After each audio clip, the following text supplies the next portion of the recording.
Surah Al-Baqarah details. Number of verses 286. Number of Rukus 40. Position Juzʼ 1 to 3. Opening muqaṭṭaʻāt Alif Lam Mim. Classification Medinan. Al-Baqarah, Arabic Al-Baqarah, the heifer or the cow, is the second and longest chapter surah of the Quran. 1. It consists of 286 verses, āyāt, 6,201 words and 25,500 letters. It is a Medinan surah, that is to say that it was supposedly revealed at Medina after the Hijrah, with the exception of verses with regard to riba, interest or usury, which Muslims believe were revealed during the farewell pilgrimage, the last Hajj of Muhammad. In particular, verse 281 in this chapter is believed to be the last verse of the Quran to be revealed on the 10th of Dhul al Hijjah 10 H. When Muhammad was in the course of performing his last Hajj, and only 80 or 90 days later he died. Surah Al-Baqarah Quran 2 enjoins fasting on the believer during the month of Ramadan. Background. It is the longest chapter in the Quran and was revealed over a long period. It is a Madinite surah dealing with the hypocrite munafiqeen and injunctions pertaining to various matters.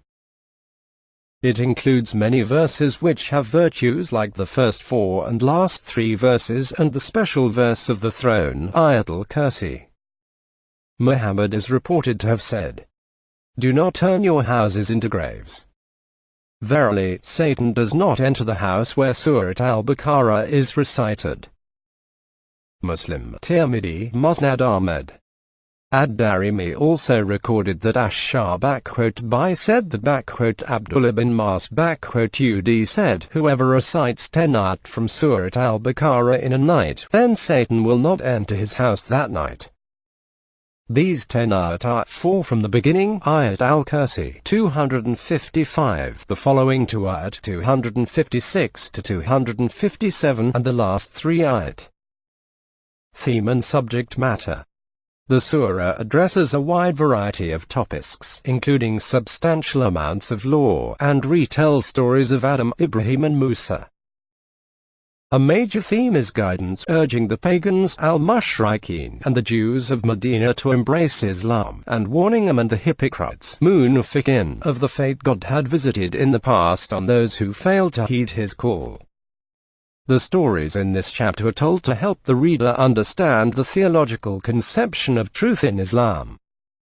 Surah Baqarah also mentions 3 qualities of the God-fearing al-muttaqin, that is, those who possess taqwa. 1. They believe in the unseen. Faith, iman, is believing and accepting something one cannot see, i.e., trusting in Muhammad and the Quran. It is believing everything which is part of iman, the angels, destiny, etc. 2. They establish prayer, salah. The major sign of a person with taqwa is they perform prayer, salah.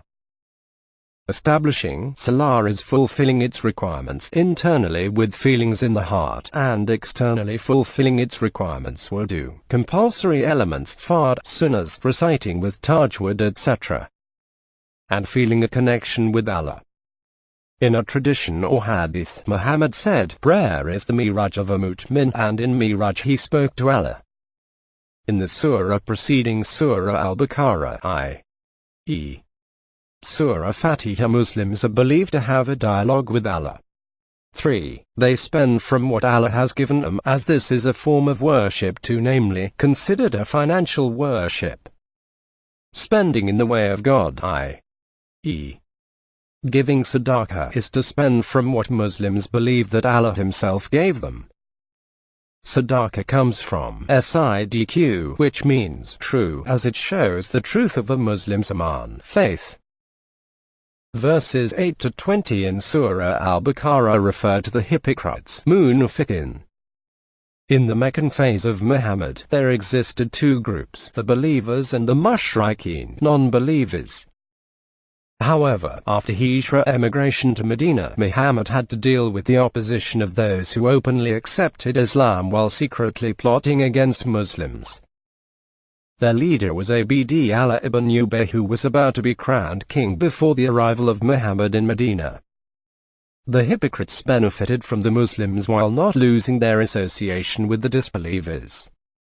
They were considered disloyal to either parties and inclined towards those who benefited them the most in the worldly sense. The surah also sheds light on the concept of nifaq, which is opposite of sincerity. It is of two types. 1. Nifaq in belief, outwardly showing belief, however in reality there is no belief. 2. Nifaq in practice, where people believe however they act like hypocrites. The signs of a hypocrite are lying, breaking promises, not keeping an amanah or trust, and when they argue they curse or use bad language. According to a prominent scholar, Kamaluddin Ahmed, nifaq is something that is within the heart, hence no one knows of its existence except Allah. Therefore, no one can be called a hypocrite or munafiq through one's own self-assessment. This would amount to making takfir, i.e. calling someone a kafir, non-believer, since nifaq, hypocrisy in belief, is kufr. Condemnation of alcoholic beverages and gambling is also first found in the chapter, and it is one of only 4 chapters in the Quran to refer to Christians as Nazarenes instead of the more frequent terms people of the book or helpers of Christ. Al-Baqarah contains several verses dealing with the subject of warfare. Verses 2 to 190-194 are quoted on the nature of battle in Islam. The surah includes a few Islamic rules related to varying subjects such as prayers, fasting, striving on the path of God, the pilgrimage to Mecca, the change of the direction of prayer Qibla from Jerusalem to Mecca, marriage and divorce, commerce, debt, and a great many of the ordinances concerning interest or usury. Notable verses: 2 to 2, 2 to 255. Verse 255 is the throne verse, āyāt al-Kursi. It is the most famous verse of the Quran and is widely memorized and displayed in the Islamic world due to its emphatic description of God's omnipotence in Islam. Verse 256 is one of the most quoted verses in the Quran. It famously notes that there is no compulsion in religion. 2 other verses, 285 and 286, are sometimes considered part of the throne verse.